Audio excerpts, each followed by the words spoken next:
E será que o Bitcoin está perdendo um suporte importante? É disso que eu vou falar nesse vídeo. Vou estar atualizando a análise gráfica do Bitcoin, vou estar comentando sobre os eventos macroeconômicos. Hoje tivemos um aí que não foi muito bom para os mercados em geral. Também vou estar atualizando a análise de sentimento do Bitcoin, análise dos gráficos das principais criptomoedas do mercado. Mas antes de continuar, meus queridos, não deixem primeiramente de se inscrever aqui no canal Criptográfico no YouTube, ativar o sininho para receber as notificações, deixar o like para dar aquela força, deixar seus comentários aí embaixo. E, pessoal, sigam também o canal no Telegram, porque lá as novidades chegam mais rápido. E bora lá falar da situação no Bitcoin, comentar sobre o que está acontecendo hoje, pessoal. Bitcoin é um dia de leve queda, tá? Não dá para falar que hoje foi um dia de queda forte, não. O Bitcoin chegou a cair um pouco mais de 2% aí durante o dia e essa queda não é grande aí para o Bitcoin comparado ao que o Bitcoin faz em momentos de alta volatilidade, tá? O que eu tô vendo aqui é o seguinte, pessoal. Ontem a gente já tinha dito, né, nos últimos dias ele tinha feito um topinho duplo ali, bateu o alvo, mas ainda tinha liquidez aqui na região dos 59 mil e poucos dólares, né? Ele chegou aí abaixo dos 59 mil hoje. Mas assim, pessoal, o que tá me incomodando no gráfico do Bitcoin agora é isso daqui que eu estou vendo, tá?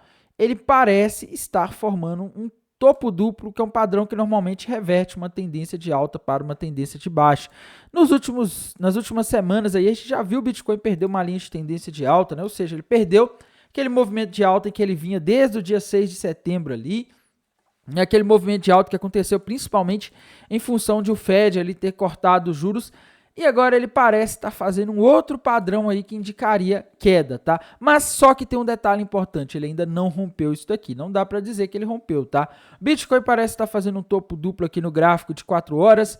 E quando a gente olha aqui, pessoal, ele precisaria romper para baixo os 59 mil dólares para a gente poder considerar esse topo duplo válido, tá? Enquanto não rompe um padrão, ele não existe. O padrão ele só existe depois que rompe. Mas a questão é o seguinte, o Bitcoin está bem no limite aqui, e isso significa que a gente vai ter que ficar atento, porque se ele romper os 59 para baixo de vez, aí a gente vai ter um topo duplo que, se a gente fizer uma projeção conservadora de alvo, o alvo vai ser lá nos 55.300 dólares, tá? Isso aqui não é uma projeção conservadora. Se a gente quiser fazer uma projeção aqui mais ousada, né, pegar esse primeiro topo maior aqui, aí a gente já teria alvo ali na região dos 54, tá? Então, o Bitcoin pode sim estar mirando na região dos 55, 54 mil dólares, mas na minha visão vai depender se ele vai romper isso daqui para baixo ou não, tá? O que vocês acham? Comentem aí embaixo o que vocês acham, se ele vai romper ou não.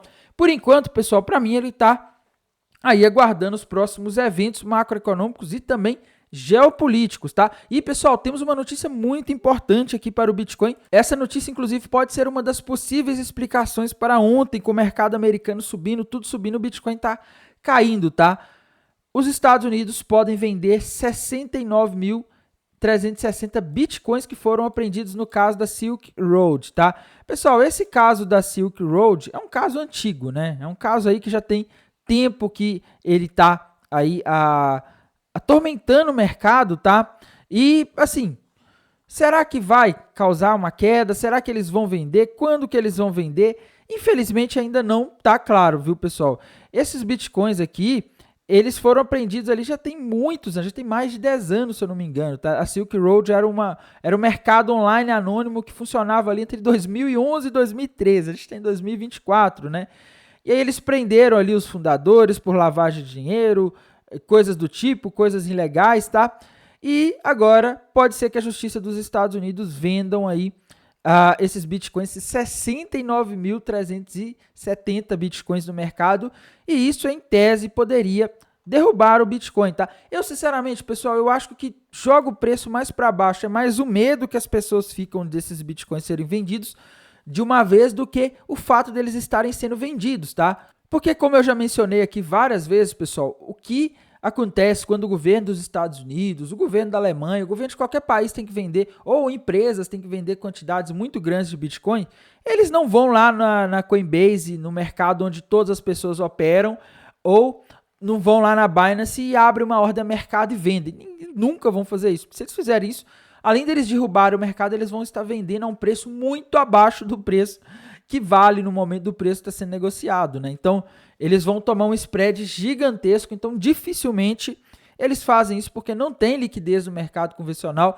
Geralmente eles vão lá na Coinbase Pro, que é voltada para institucionais, e passam isso para a Coinbase, né, muitas vezes com desconto que eles passam ali no OTC, e a Coinbase vai distribuindo isso aí no mercado por meio de vendas OTC, tá? Então, só para vocês entenderem como isso daqui acontece, né, como que essas pessoas, como que esses bitcoins acabam sendo negociados aí no mercado. E eu acho que enquanto ficar essa tensão aí por causa dessa possível venda de bitcoins, a situação de Israel e Irã também é outro ponto de tensão que a gente tem no mercado, né? Inclusive hoje, pessoal, o petróleo voltou para $79 o barril, perto de $80, só que não é bom nesse momento. O petróleo nesse patamar de preço, ele acaba causando aí se ele ficar alto, se ele ficar subindo aí nos próximos dias, pessoal, ele pode voltar a causar inflação. Isso pode ser visto nos dados de inflação dos Estados Unidos nos próximos meses, tá? O que poderia forçar o Fed a não cortar os juros como o mercado gostaria, que poderia acabar causando uma queda, tá? Então essa tensão no Oriente Médio aí tá deixando o mercado aí nessa situação de perigo, tá? As bolsas estão com medo, o Bitcoin pode cair aí dependendo do que o Irã, do que Israel fizer ali em retaliação ao Irã, tá? O mercado americano hoje, pessoal, ele fechou um dia aí praticamente no 0 a 0, o SP500, tá? Não teve uma queda muito grande, né? Mas se a gente for aqui para o gráfico do SP500, que a gente vê o seguinte, fechou com 0,2% de queda, né? Não foi grandes coisas, mas a gente vê que o mercado ele caiu hoje, e na minha visão a explicação para isso está em dados que vieram ruins lá dos Estados Unidos. Como eu havia mencionado ontem, pessoal, hoje a gente teria divulgação dos dados do CPI dos Estados Unidos e eles não poderiam vir acima. Para mim, eram os dados mais importantes que a gente teria aí nessa semana de macroeconomia. E o que aconteceu? Todos os dados de inflação divulgados hoje do CPI vieram acima da expectativa. O núcleo, eles esperavam que crescesse em 0,2%. Cresceu em 0,3%. O índice cheio, eles esperavam que crescesse em 0,1%. Em setembro, ele cresceu em 0,2%. Tá? Na base anual, era esperado que a inflação caísse de 2,5 para 2,3, ela caiu para 2,4. Então, ela caiu menos do que os investidores, do que o mercado gostaria. E isso daqui, pessoal, é um problema pelo seguinte. Tainan, só porque esse dado de inflação veio acima do esperado aí em setembro, quer dizer que o Fed não vai poder cortar os juros? Não. O problema é se aconteceu o que aconteceu no ano passado, tá? Não sei se você se lembra, no ano passado estava sendo discutido de o Fed cortar os juros, talvez em setembro do ano passado, depois em março, mas não cortou por quê? Porque ficamos meses seguidos com dados de inflação do CPI vindo acima da expectativa. Então o problema é justamente se acontecer uma coisa desse tipo. Esses dados de inflação começarem a vir acima da expectativa e isso forçar o Fed a não cortar tantos juros, porque na última reunião do Fed em setembro, quando ele divulgou o dot plot, ele deu projeções de corte de juros bem agressivas ainda para esse ano de 2024, tá? Só que se a inflação começar a vir acima da expectativa mês após mês, o Fed não vai poder ser tão agressivo no corte de juros, porque ele pode acabar caindo no problema em que os Estados Unidos caíram nos anos 80, que a inflação começa a ceder, o Fed vai lá, começa a cortar juros, a inflação volta, e aí ele fica preso numa situação que ele não resolve o problema e não pode abaixar os juros ao mesmo tempo, tá? Então, só para vocês entenderem o porquê esse dado tá vindo hoje assim, não anima muitos mercados. Causou uma queda? Não causou, tá? Dá para dizer, inclusive, que os dados vieram mistos, porque ao mesmo tempo os pedidos iniciais para o seguro-desemprego da última semana foram muito maiores do que o esperado. O esperado era 231 mil e foram feitos 258 mil pedidos para o seguro-desemprego, tá? O que mostra que o mercado de trabalho pode ter dado uma enfraquecida na última semana.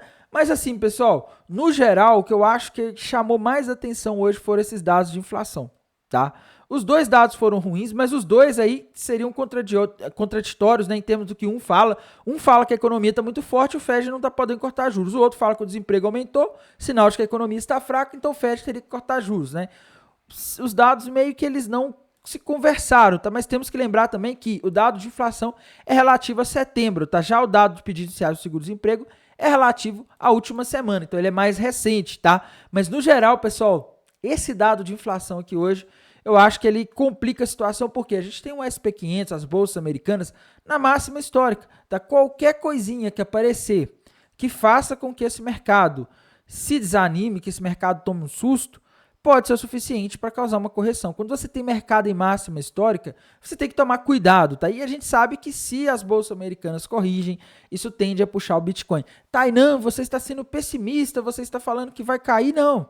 Eu só estou dizendo que é um risco que a gente tem, tá? É um risco, mas isso vai depender muito de como vão vir os próximos dados. Eu acho que esse dado sozinho não revela tudo, tá? Um mês ou outro é normal, você tem inflação diferente. Amanhã, às 9h30 da manhã, a gente vai ter o PPI, Índice de Preço ao Produtor de Setembro, que é um dado de inflação extremamente importante que a gente também deve estar de olho, porque ele vai dar a dica, tá? Se esse dado de amanhã vier acima da expectativa igual de hoje, o mercado pode gostar menos ainda do que tá vendo, tá? Ele fala, olha, realmente, a economia acelerou em setembro, mas a inflação também acelerou, tá? Talvez o Fed não vai cortar juros rápido. A gente também não pode deixar de falar, pessoal, da situação da análise de sentimento do Bitcoin, tá?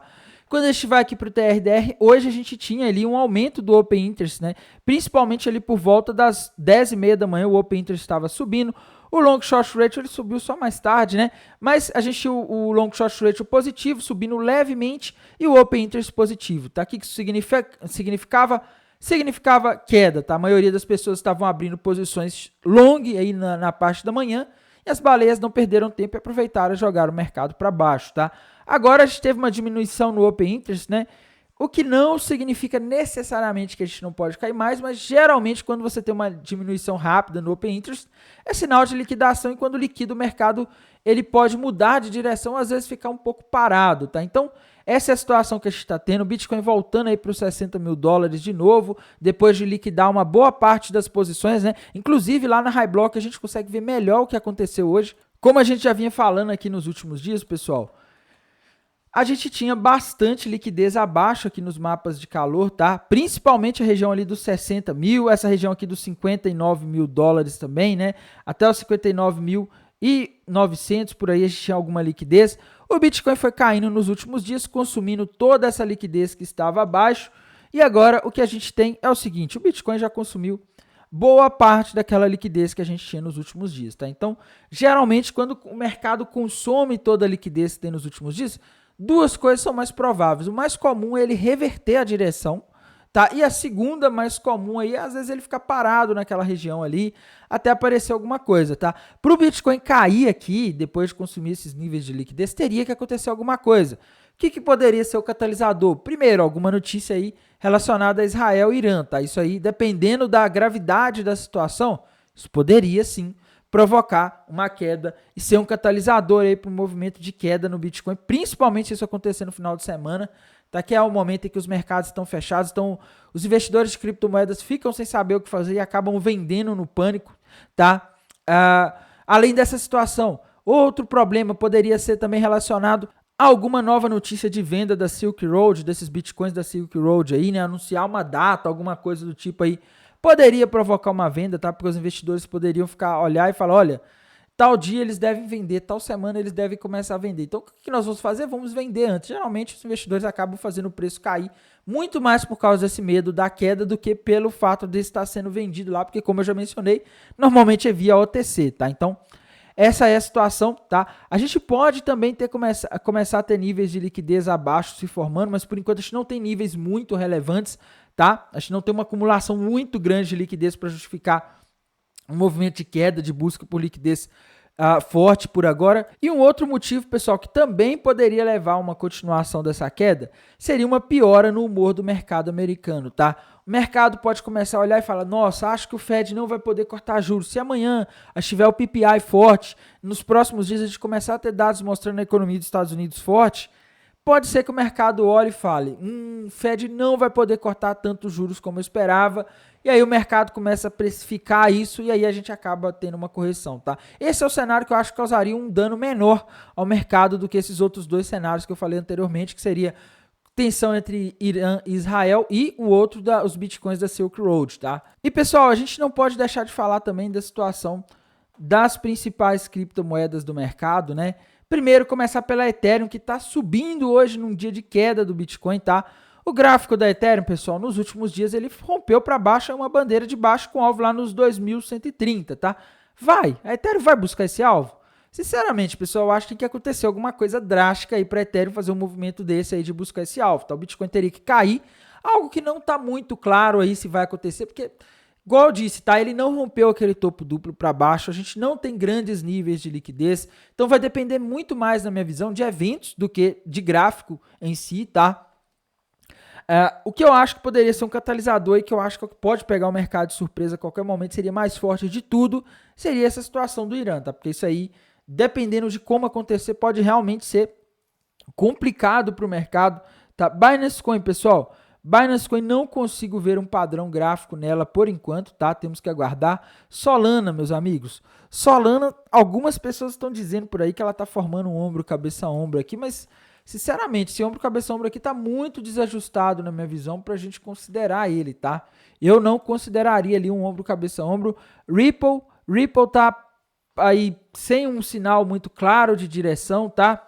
Ela tá aí fez um movimento aí de subida, bateu o alvo daquele triângulo ascendente, mas agora não temos sinais novos, né? A Tron já bateu o alvo do fundo duplo, não tem padrão gráfico novo, tá? ADA Cardano, pessoal, rompeu para baixo uma bandeira de baixa nos últimos dias, o alvo para ela tá lá nos 30 centavos de dólares. Tom, pessoal, rompeu para baixo aquele triângulo descendente que a gente vinha falando nos últimos dias, o alvo tá lá na região dos 4 dólares e 80 centavos, tá subindo um pouco hoje, mas, infelizmente, o gráfico aqui não mente, tá? Tá falando que ela vai para os 4 dólares e 80 e poucos centavos de novo, tá?